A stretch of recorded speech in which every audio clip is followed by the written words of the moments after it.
Last week, we spent some time talking about Tesla winning its first U.S. autopilot trial involving a fatal crash, which has been covered across the world. One of the tools we used to get a clear picture was this app and website by our friends at Ground News. We're happy to have them return as today's sponsor. We can't do this show without the help of our sponsors, and Ground News not only helps us financially, but they provide a service that we use every week. Just by typing that headline into the search bar, we pulled up almost 70 articles published on it in the last week alone. On the website, we noticed that nearly 60% are coming from highly factual sources based on a rating combined from 3 independent news monitoring organizations.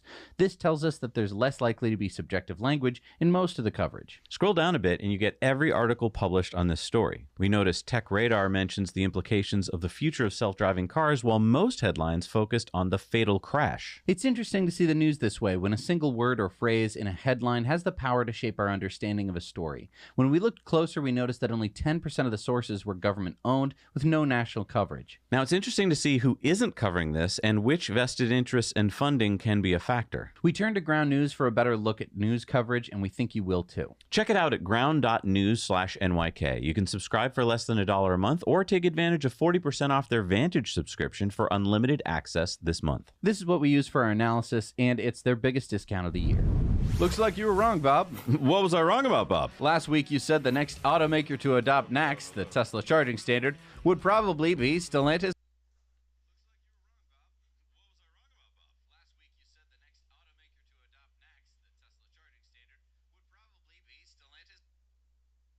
Hello. Can you hear me?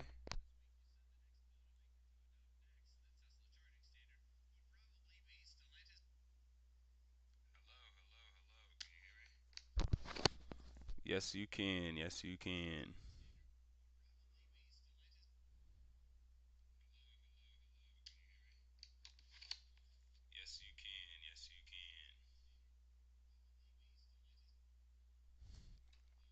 Or VW. I did say that, Bob, because I think that's all that's left, isn't it? Well, you forgot about Lucid Motors, Bob. Oh yeah, I guess I did, Bob, and I'm guessing it's Lucid that added NACS this week? That is correct, Bob. Lucid, like all the rest, have announced that they're going to be adding the NACS plugs to their cars in 2025. And how about until then? Because by my watch, that's still years away. If you don't know what that is, that's the North American charging standard, which is pretty much like Tesla's charging cable. Not to worry, Lucid owners. Lucid says that Lucids with the CCS port will be able to access 15,000 plus Tesla superchargers in 2025 with an adapter, Bob. But that's still not until 2025, Bob. I know, Bob, it's kind of ridiculous, but I just read the press releases because I'm just a talking head. The CEO of Lucid, Peter Rawlinson, said, "Adopting NACS is an important step to providing our customers with expanded access to reliable and convenient charging solutions for their Lucid vehicles." And Elon summed it up well when he responded, "That must have been a bitter pill to swallow."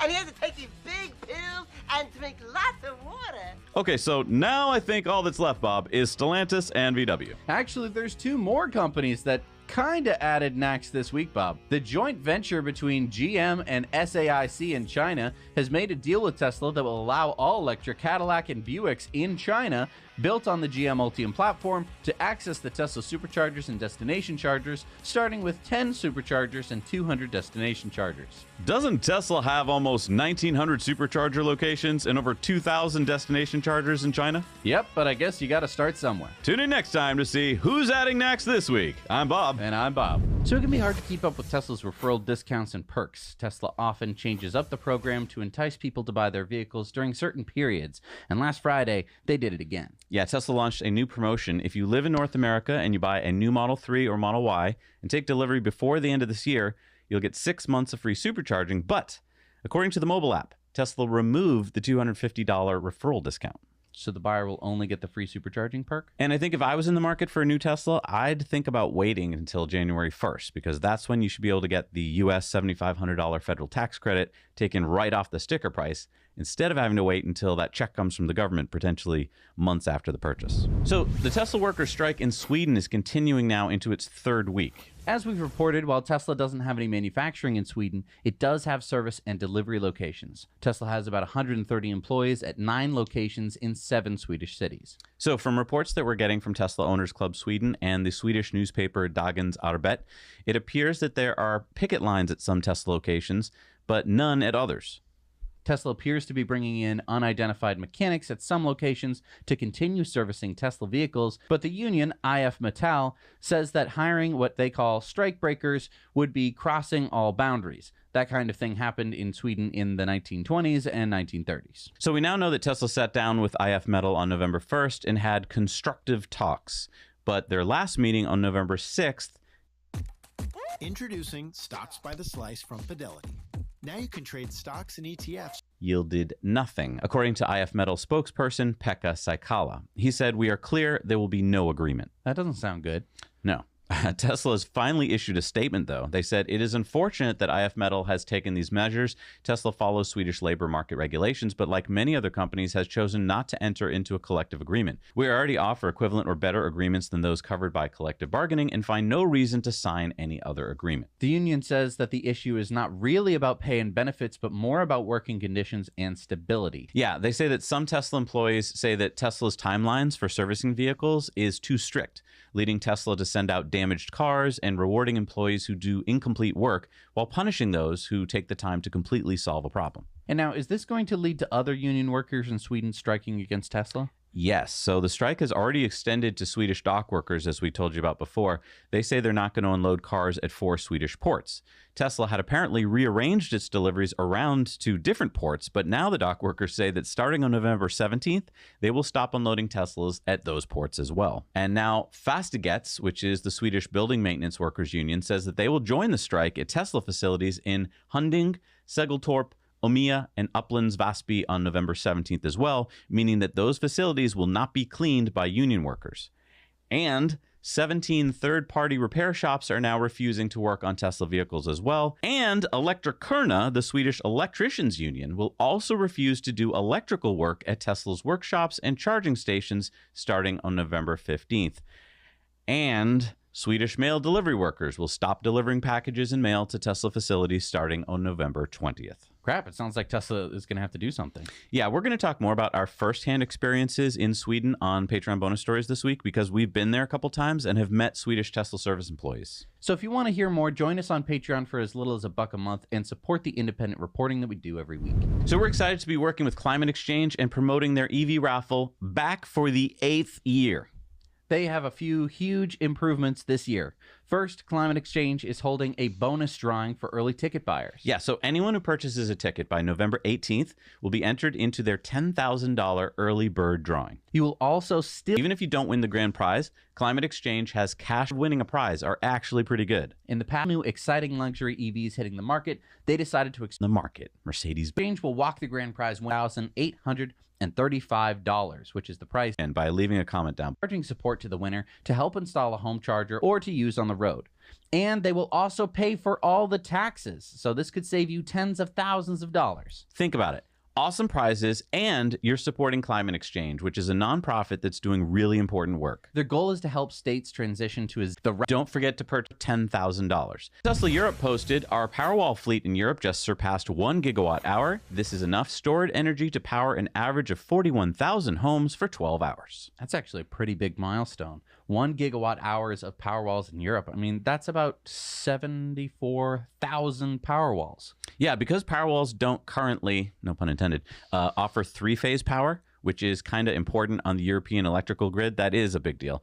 But, 74,000 sounds like a lot. But as we reported last week, Puerto Rico has about the same number. So while I'm not trying to trash talk Tesla in Europe, I think the way to think about this is if Puerto Rico, this fairly tiny island with 3.2 million people, has 74,000 Powerwalls already, then Europe, which has, get this, 746 million people, has a potential addressable market that is 220 times bigger, yet they currently have the same number of installed Powerwalls. So in other words, Tesla has a huge untapped market in Europe of customers who want Powerwalls. And hopefully Powerwall 3, which just came out, will enable 3-phase, which could be the key to unlocking their adoption in Europe. Yeah. So that, me personally, I think is big not only for people who, not only for Tesla. That also means that there's a huge market for people who may want to buy Powerwalls or may want to install solar panels for them to be a part of this addressable market.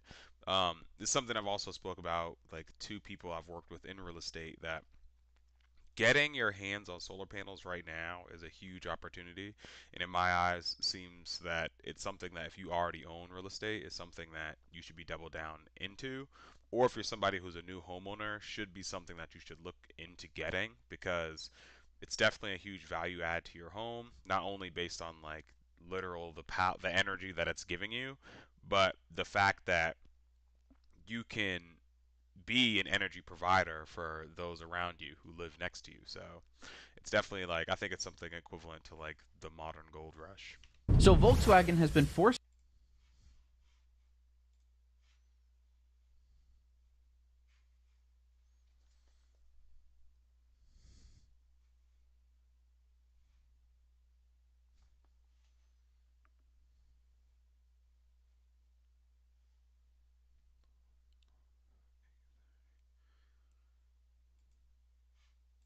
to shut down EV production at their Emden plant in Germany due to a lack of electric motors. Is it really though? You sure about that? Yeah, I mean, you can't make an electric car without electric motors, otherwise you have a Flintstones mobile. No, but are you sure it wasn't because VW has been seeing a huge loss of demand? But VW has been spending billions of dollars investing in their EV plants. I mean, why would they be cutting production? Why would they run out of electric motors? You think they're lying about this? No, of course not. I mean, we all know that VW never lies. It's just that a couple weeks ago, VW's CFO said that orders were down 50% in Europe, and this hasn't been the only EV production shutdown. So you think that VW has been seeing a huge loss in demand? But I mean, isn't the whole car market struggling because of interest rates right now? I mean, for instance, buying a 40,000 euro ID4 costs about 1,000 euros more for every additional percentage of interest on a 60-month loan. But the same is relatively true for all cars. It's not a good sign either way. All right, it's time for the Cybertruck Roundup. Yeehaw! The Cybertruck Roundup. So I wanted to show you the silky smooth tonneau cover.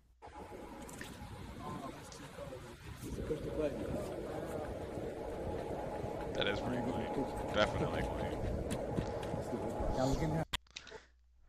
Get Google Pixel 8 on us on Google Fi Wireless. No trade-in required. This is Pixel. Oh, none of that Rivian. That's nice. That looks really good. Tesla owner Silicon Valley wanted to know, is this actually going to be on the road on November 30th, though? And Elon said yes. Wow, he didn't say 2 weeks or anything, so that's great. Well, we already see them on the road all the time. I know, but he's not backing down. I mean, we've got our flights. We're going to Austin. I'm so excited about this. Yeah. Oh, check this out, Jesse. Floor-mounted accelerator pedal. And look at that, the ambient lighting. Ooh, that looks very cyber. That looks especially really with the rain cool on the windshield. I Yeah. don't know why that makes it more cyber. So you'll be able to change that color, right? I assume so. I don't think it's just going to be purple. Okay, now we have to say at the end, right? I love the fact that the people who are taking these things out, like the things that are like, oh, like potential like release candidate, like the RCs, they're literally going to like 7-Eleven. Like they live in like regular lives driving this thing. Like they're living some people's I assume dreams. so. I don't think it's just going to be purple. Okay, now we have to say that the information we're about to give here about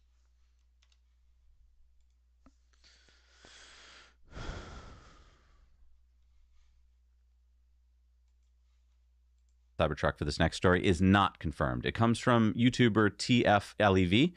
We're sharing it with you because it appears to be legit. Okay, so what info are we talking about? Well, they claim to have gotten information like detailed info on many dimensions and even a photo of the power outlets in the bed from an inside source. This photo made me think that this is probably legit. Check this out. It does look like it's from a Cybertruck bed. There are two 110-volt NEMA 520 outlets and a 220-volt NEMA 1450 outlet. And all the outlets are molded into the fixture, which screams Tesla to me. Having one piece saves on parts, wiring, weight, manufacturing time, and cost. Also, we get to see this beefy-looking swivel tie-down, which is below it. So this is all really great info, if it's true. And if this is true about the NEMA 1450, and if it can provide 50 amps, which is what plugs like this can provide, then that's more powerful than either our Rivian R1T with only 110 volts, 15 amp circuits, and no 220 volt circuits at all, and our Ford F-150 Lightning, which has the L1430 220 volt outlet, which only provides 30 amps of power versus what appears to be 50 amps coming from Tesla. But again, this hasn't been confirmed. But wait, there's more.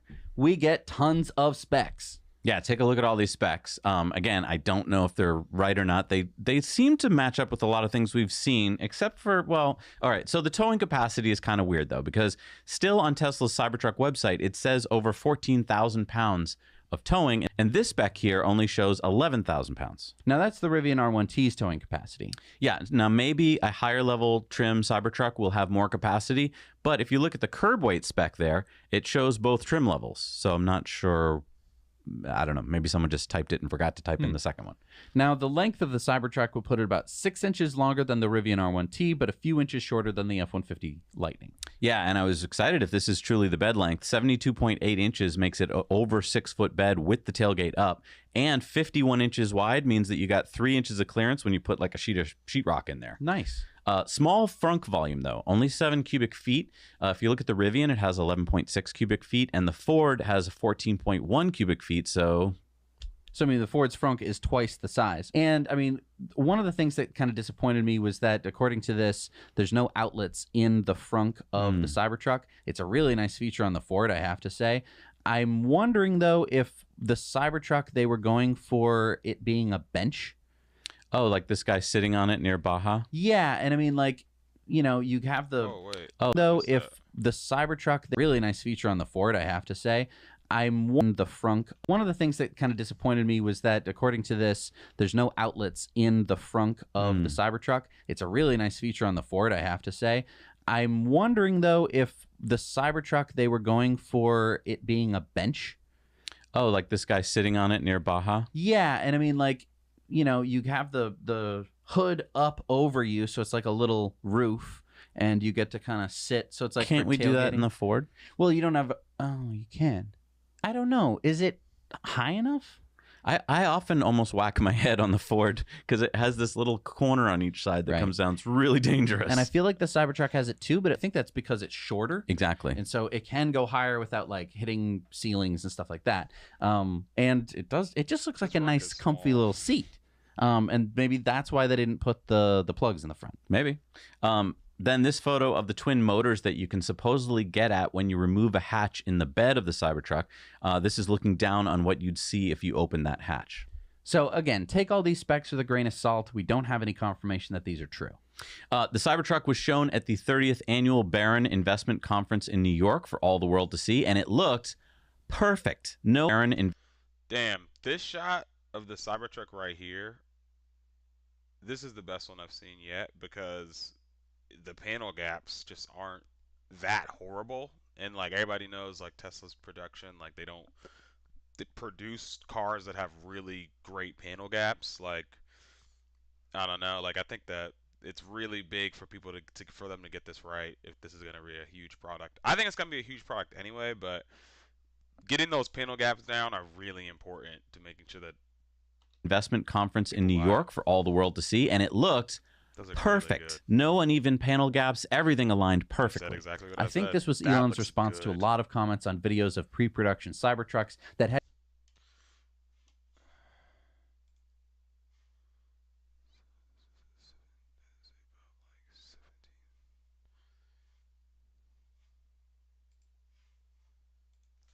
bigger gaps and not as well lined up doors and panels. Joe Tegmeyer filmed the Cybertruck appearing at the Austin Electrify Expo.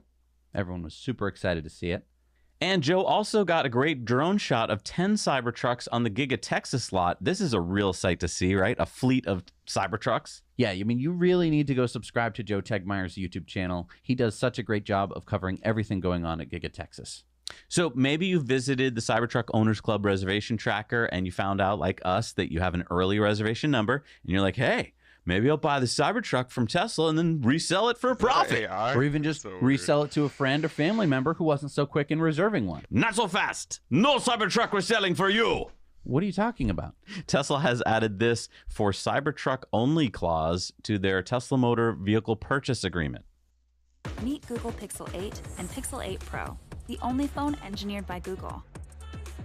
Yeah, give Tesla responsible time to purchase a vehicle, injunctive relief, prevent transfer, $50,000. Okay, what is this saying? All right, so the gist of it is that you cannot resell your Cybertruck in the first year without first giving Tesla the option to buy it back from you.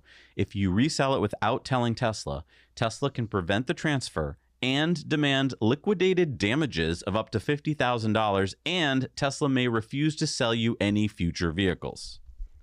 Wow.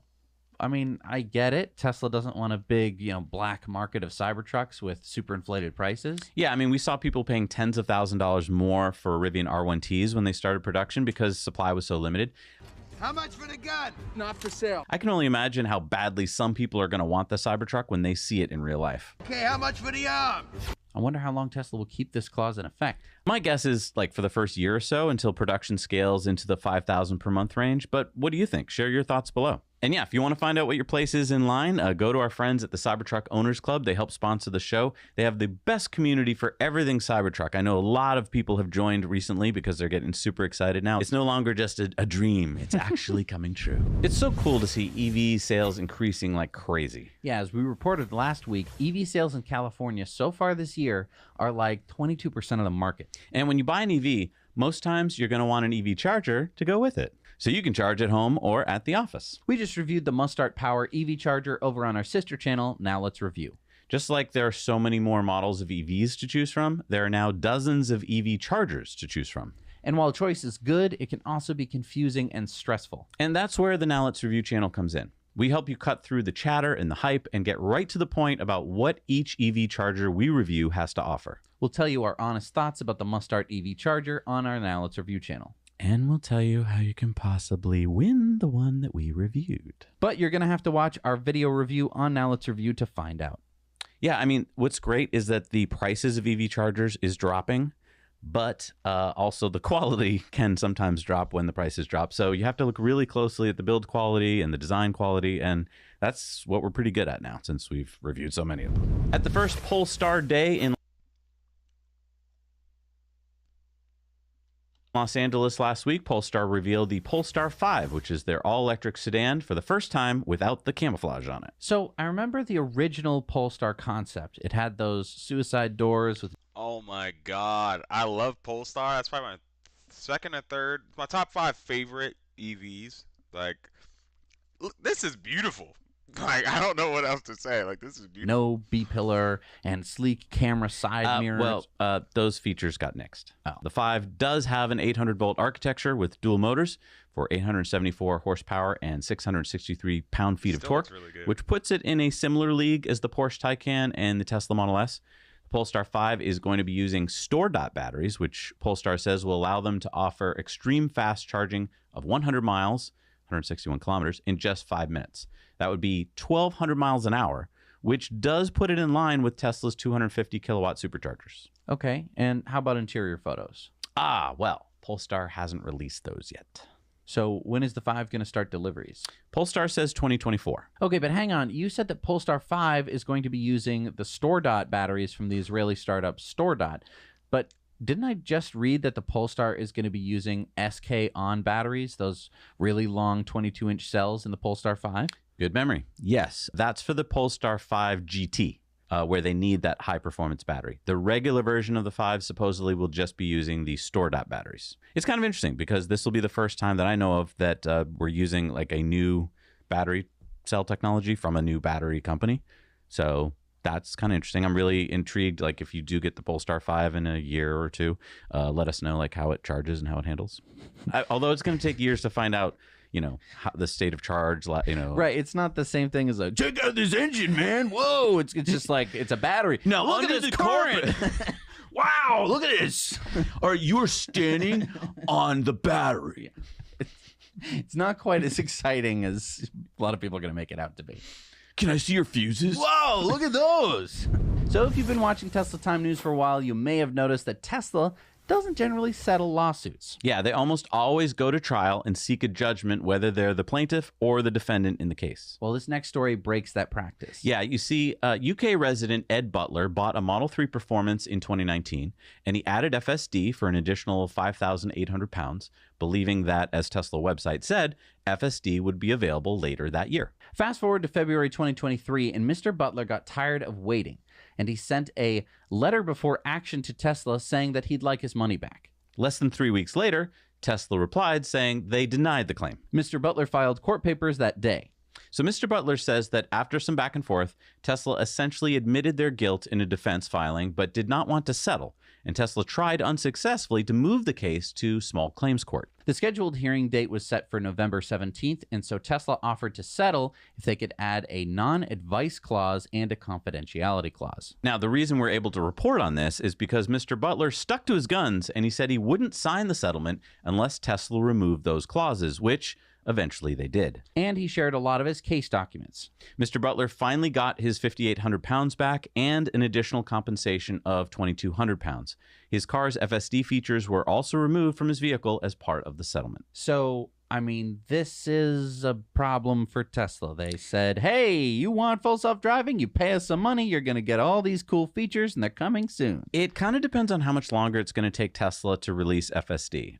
This case could become a problem for Tesla if it empowers other owners who may be tired of waiting for FSD. On the other hand, it did take quite a bit of effort for Mr. Butler that honestly most people probably didn't want to commit to. I'm sure it took him time and money to do.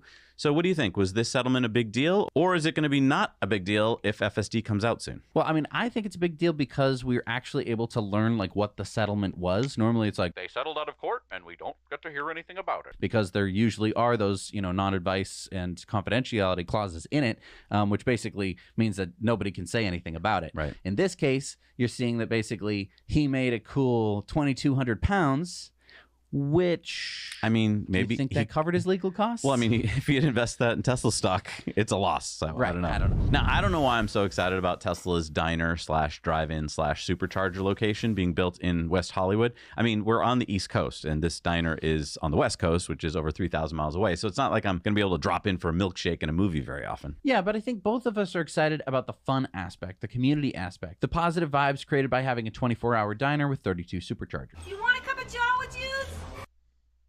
Despite our lawyer's strong disapproval, I have some concerns. I'm going to torch the front of this Tesla with...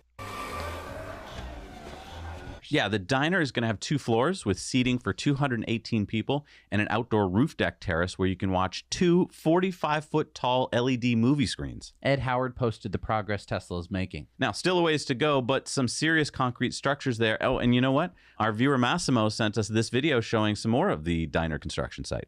Hey, Zach and Jesse. I'm here in Santa Monica Boulevard, the location where that Tesla diner is going to be. And this is about all I can get as far as footage. It's on the corner of Orange, Santa Monica Boulevard, 1 block east of La Brea. This thing's going to be pretty huge. Thanks a lot. You know. That's really exciting. Isn't it awesome to have people on the ground? Thank you, reporters, for showing us what's going on. And I know it doesn't look like much yet, but I feel like before we know it, it's going to be up and running. And I feel like it's going to make a lot of news headlines. Yeah, and I can't wait to visit. Hey, and if you want to share a clip you've seen on this channel, but you don't want to share the entire 1 hour long episode, go to our Now You Know Clips channel, separate YouTube channel, or go to X, where we post a lot of these clips online that are easy to share. So we reported back in August that the California-based battery powertrain and electric bus company Proterra was filing for bankruptcy after job cuts and even combining their battery and bus production at their South Carolina plant failed to be enough to keep the company afloat. As part of that bankruptcy, Proterra auctioned off their battery assembly assets in California and South Carolina. And we just learned that Volvo Group has won that auction with a $210 million bid. Gareth Joyce, Proterra's CEO, said in a statement, "We entered into the Chapter 11 process with a mission to maximize the potential of each of our product lines. Today, we have taken an important step toward that goal for our Proterra-powered business." It's sad to see an electric vehicle company fail, but if there's a silver lining to this story, it may be that Proterra's technology and factories will not go to waste. Yeah, Volvo. It is remembering, like, most companies, not just electric companies, most car companies that try to create a successful business fail. And I was excited for Proterra, but like the fact that they're probably gonna fail now is like, well, they have already failed is like just a good reminder that like it's very hard to create a successful car company. There's only been two that have been American car companies that have been profitable. Though, which is owned by China's Zhejiang Geely Holding Group, should be able to put them to good use. And it's not the first time Chinese companies have bought a failing car company. Volvo, MG, Lotus. You okay? Sorry, I seem to have quite the cough. And it probably won't be the last. Canoo. Ford. All right, it's time for our friend Ellie in Space to report on SpaceX's update.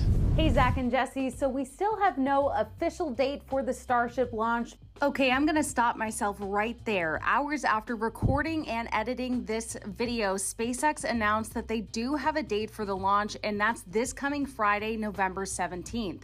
We had been speculating it would be soon based on the FTS system being installed. Now, Starship's flight termination system explosives were installed on Thursday. The flight termination system is a crucial component of a spaceship that needs to be used in case of emergency when the ship needs to self-destruct in the atmosphere and prevent it from a crash landing. We also saw that a bunch of big-name YouTubers were heading down to the area, making reservations, and it seemed like it was a go. Now, I can say that we have an official target date, and we hope that that target date doesn't slip because it's unclear if SpaceX would actually launch during the week of Thanksgiving. The only thing they're waiting on is the approval from the Fish and Wildlife Service and also for the weather to hold up. Part of the issue was that the weather was looking bad earlier in the week, but I'm really hoping that the launch actually goes on Friday, November 17th. So with that being said, I'm going back down to Starbase. I will be streaming that and capturing that IFT2 on my channel, Ellie in Space. So if you... That's pretty sick, to be able to just fly down there. I was literally like, yo, can I literally fly down there? Like, I can call out of work. Want exclusive coverage from down at Starbase, check out my channel, Ellie in Space. One more thing to note for this SpaceX report. Last week, a crew access arm was lifted into place at Space Launch Complex 40 at Cape Canaveral. This as SpaceX is racing to ready the pad for the first Crew Dragon launch with astronauts as soon as January. SpaceX currently only has one launch pad from which it can launch astronauts as well as cargo missions to the ISS, and that's Launch Complex 39A. Over the course of 2023, SpaceX has been working to change that with the construction of a new crew and cargo access tower at its second Florida launch pad. So there's a lot of SpaceX activity in Texas and in Florida, and we just can't wait until the second Starship launch. Thanks, guys. This week, Friday, this could be really great, happening right before Thanksgiving. So if it's a success, then this is going to be all we talk about during Thanksgiving, right? Yeah, and if it's not, we have something else to talk about. But you know what? We have a Patreon poll coming up to see whether they think it's going to launch on Friday. So we'll see if that's going to happen. And in some other SpaceX news, Starlink was just awarded a big contract by Mexico's Comisión Federal de Electricidad to provide internet coverage in rural areas of Mexico through December of 2026. The contract is valued at between $50 and $100 million, and according to Reuters, was awarded to Starlink over two competitors because Starlink offered the best price. And Elon reposted the SpaceX post of Falcon 9 launches 23 Starlink satellites to orbit from Florida. We've now launched 80 times in 2023, delivering more than 1,000 metric tons to orbit. And of course, SpaceX posted that they're preparing to launch as early as November 17th, and Elon said, assuming regulatory approval. What do you mean regulatory approval? Because he was making a lot of jokes about like fish. Right. So Elon was on the Lex Friedman podcast last week for the fourth time. And during that 2+ hour podcast, Elon revealed something interesting about this ridiculous delay that the U.S. Fish and Wildlife Service has imposed on the second test launch of SpaceX's Starship at Starbase in Boca Chica, Texas. Check this out. We effectively need a fish license to launch a rocket. And I'm like, wait a second. How did the fish come into this picture?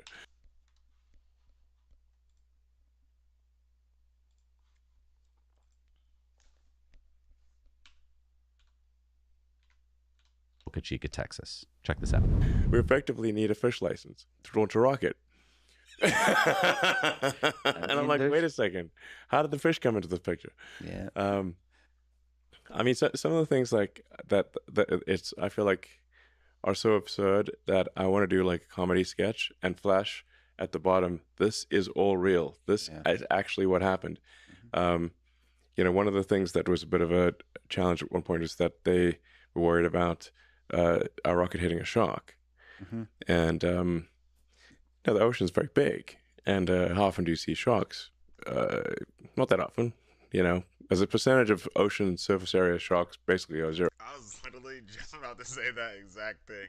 The amount of fish to ocean surface area is probably like very small. Like the majority of the ocean is open space. That's like saying like, oh, if I was flying in a plane and I dropped 25 quarters out of the plane, like what's the likeliness that it hits somebody on the head? And it's like, well, it's unlikely because you have so much space to how many people are actually walking around that it's very unlikely. So it's just like you're really slowing down like the process of something. So you have to do this every single time. Like you're trying to launch rockets reusably quickly. Like how are you supposed to do that? Like these things weren't built when, like these laws weren't in place when we were building cars, but now that people are trying to build rockets like and reuse them quickly, now it becomes like an issue. It kind of slows down the whole process that like this company is trying to march towards. And so then we said, well, how will we calculate the probability of telling a shark? And they're like, well, we can't give you that information because they're worried about shark fin hunters going and hunting sharks. And I said, well, how are we supposed to? We're on the horns of a dilemma then. Mm-hmm. Then they said, well, there's another part of Fish and Wildlife that can do this analysis. I'm like, well, why don't you give them the data? Like we don't trust them. Like, excuse me, they're literally in your department. Yeah. And again, this is actually what happened. And then can you do an NDA or something? Eventually, they managed to solve the internal quandary, and indeed, the probability of us hitting a shark is essentially zero. Now, it doesn't end there. Elon went on to talk about how SpaceX had to deal with whales and seals. But look, I'm going to let you enjoy those little gems for yourself. I highly recommend subscribing to Alexa's podcast if you haven't already. It's one of the best podcasts out there. And I just want to say, hopefully we're all going to be talking about this amazing Starship launch during Thanksgiving. If it doesn't happen, though, I think you have something else to talk about. I think you can talk about sharks and whales and seals. Did you know that they had to kidnap a seal twice, strap it to a board, and then put headphones on the seal? SpaceX didn't want to do this. No. The Fish and Wildlife Service required that they strap a seal to a board, put headphones on it, and play sonic booms to it. Yeah. To see if it was distressed. Yeah. Which it wasn't, which is so weird. So weird. Can you imagine if someone just kidnapped you and strapped you to a board, put headphones on you? It's this level of what the f are we talking about that I really want you to talk about during Thanksgiving if we don't get to see a Starship launch, because I want your family. I want someone in your family to get a little bee in their bonnet and to start sending letters. Yeah. And you can do this too. Start sending letters to the Fish and Wildlife Service and say, excuse me, why the hell are you wasting taxpayer dollars and slowing down one of the most innovative companies on Earth? Yeah. Just to make sure that they don't land on a shark in the middle of the ocean. Just that's all I want to say. My daughter, Natalie, she is the youngest of my 5 children, and she has neuroblastoma. She really didn't have... All right, it's time for Into the Future, sponsored by our friends at Henson Shaving. And you have not shaved again today. No, I'm doing No Shave November. Don't look. Do it. Prove. I'm going to have to shave at the... Exactly. Silence. If you live in a typical urban apartment, how do you charge your EV at night? Silence. And when you get to work at most urban offices and shops, it can be hard to find a charger there too. Silence. Do you have a headache or something? I mean, what's going on? No, I have your answer. What's the answer then? Silence. I'm waiting. What's the answer? The answer could be silence. So I'm supposed to get into like some Zen state and then the answer will come to me? Okay, It's like a tiny... Now, the Silence S04 nano car. Silence is a Spanish company that's been making the S04 for quite a while now. It has a 14 kilowatt motor. That's 22 kilowatt peak. Wow. For a top speed of 85 kilometers an hour or 52 miles an hour. Wait, hang on. I just want to say that's really good for these microcars. Most of them only go like top speed 45 kilometers an hour. Or some of them are even slower than that. That's great. Range of 149 kilometers WLTC. 0 to 50 kilometers an hour in 7 seconds. So nothing great, but... And a €10,000 starting price. Okay, that's pretty good. Pretty good. And as you saw in your vision, the cool part is that the batteries are removable and you can roll them down the street to charge them at your home or at work. And you can save 40% of the cost of the vehicle if you do batteries as a service and do a battery subscription instead of owning them. Because, I mean, how much do the batteries weigh? There are 2 batteries and they each weigh 41 kilograms. So that's 90 pounds. Oh, crap. Without wheels, that would be impossible to carry. Silence also makes electric scooters, and they are now partnering with IRP Systems, which makes electric powertrains to further upgrade their vehicles. Okay, viewers, I want to see some of this in action. So if you live in Spain and you've seen one of these or you've driven one of these, or maybe I think they have it as an app service that you can like ride share. That's pretty cool. I like the idea of it because at least you could. So I live like 40 miles away from my job, 38 miles, and like it has like 92 miles of range. So if I drove to work, like I'm there for like 10 hours. Like if I drove to work, it would be dead by the time, or like halfway charged by the time I got there. Like I could try to finesse it and like just drive it straight back, but I'd likely be at like 5-10 miles of range, and I'm not comfortable being that low. But if I could roll it into my job and then like charge it while I'm at work over the 10 hours and drive it back home, like that'd be pretty cheap. And like they said, half of the value of the car could possibly be like battery as a service type of thing. Then that could work. And I'm not saying that like that thing would be best for everybody, but it'd probably be good for a lot of people. Like I think we're at the point now that to say that like every single person should be driving a gas car and an electric car doesn't work for at least some people is like pretty ridiculous. And I think this could work for a lot of people. So please send us some videos of this. I want.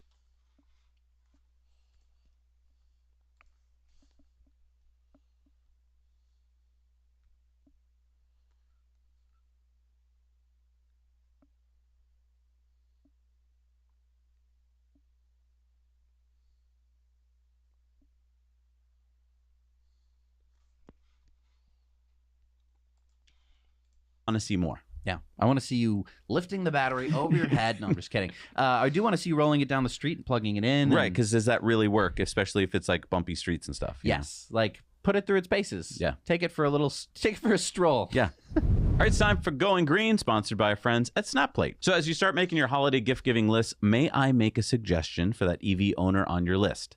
SnapPlate. We've been using it every a couple seconds in the U.S. without any down below. Reported on Tesla signing a deal to sell $100 million worth of superchargers to oil giant BP. Now, just a couple weeks later, Tesla has signed another deal, this time with a giant gas station and convenience store operator, EG Group.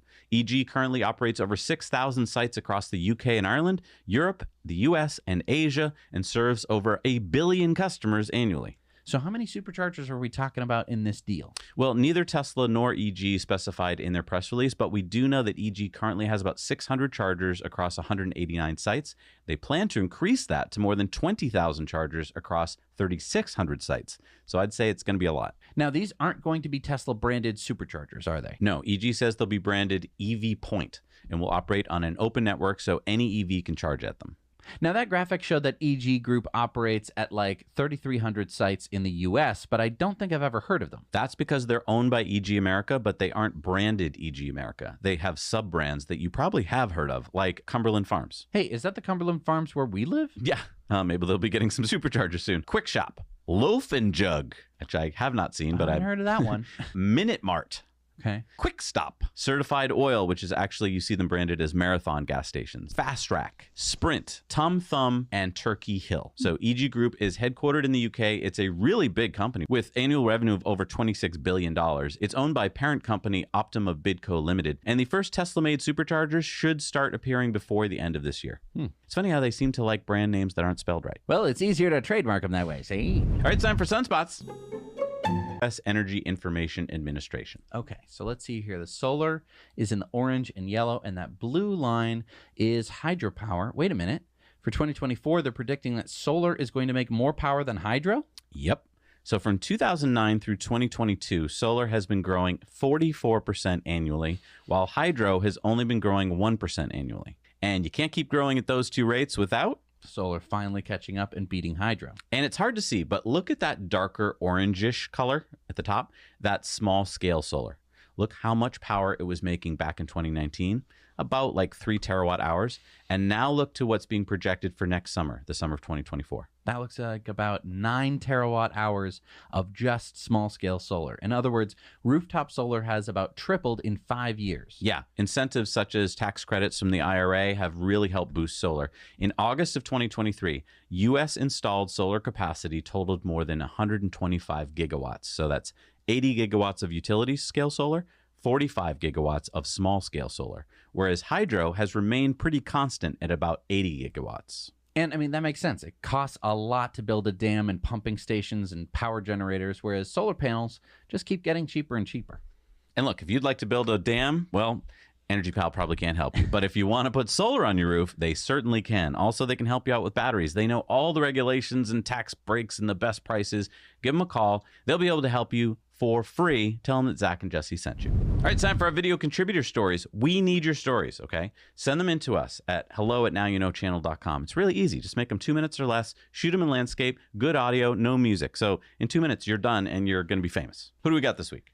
Robert sent us this story about a Tesla wall connector giveaway